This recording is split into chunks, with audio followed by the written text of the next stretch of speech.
ஒரு ஊரில்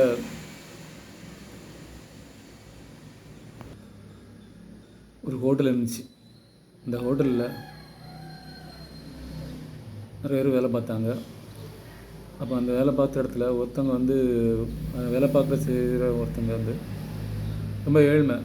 அப்போ அந்த முதலாளி என்ன பண்ணார், அவங்களுக்கு எல்லா சலுகைகளும் கொடுத்து நல்லபடி வச்சு ஹோட்டல் நல்லபடியாக ரன் ஆகிட்டு இருந்து ஒரு 4 வருஷம் கழிஞ்சோடனே அங்கே வேலை பார்த்தவனே என்ன பண்ணுறான்னா, ஆப்போசிட்டில் அந்த கடைக்கு நேரம் ஆப்போசிட்டில் ஒரு கடையை திறந்து அந்த முதலாளிக்கு துரோகம் பண்ணுறான்.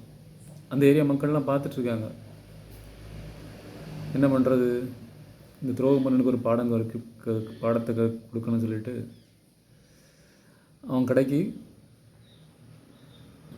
போகாமல் இருக்காங்க. புதுசாக கடை திறந்து துரோகம் பண்ணிட்டு போனோம்ல, கடை திறந்தோம்ல, அவங்க கடைக்கு மக்கள் போக்குவரத்து குறவு.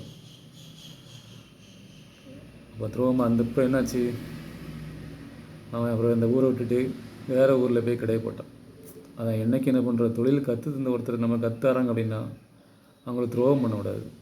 அது துரோகம் பண்ணுறது பெரிய பாவம்.